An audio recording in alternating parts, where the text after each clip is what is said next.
আজকে আমরা 6 এবং 7 এই দুটি অঙ্ক নিয়ে আলোচনা করব। তাহলে দেখো আমাদের প্রথমে রয়েছে হেয়ার 4টি রং পেন্সিল আছে, তার বাই দীপের 4টি রং পেন্সিল আছে, তাতে দুজনের একসাথে কয়টি রং পেন্সিল আছে? কি বলছে, হেয়ার আছে 4টি রং পেন্সিল এবং তার বায়ের আছে কয়টি?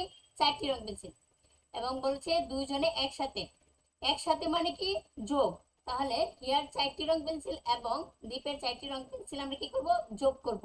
তাহলে চলো আমরা অঙ্কটি করে নিই। হেয়ার আছে কয়টি? 4টি রং পেন্সিল, আর তার বাইরে আছে 4টি, এই তো আমরা যোগ করতেছি। 4 যোগ 4 কত হবে? 4 যোগ 4 কত হবে? 8। তাহলে এখানে ফলাফল কত হলো? 8। 6 নংয়ের অ্যান্সার হবে 8। কত? 8। আচ্ছা, পরে আছে দেখো আমাদের 7 নম্বর আছে, একটি গাছে 4টি পাখি বসেছিল, পরে আরো 6টি পাখি এসে বসলো, গাছে এখন কয়টি পাখি হলো? প্রথমে ছিল 4টি পাখি, পরে আসলো কয়টি? 6টি। এখন বলছে এখন কয়টি পাখি হলো, তাহলে এখানে যোগ করতে হবে। তাহলে হবে 4 যোগ 6।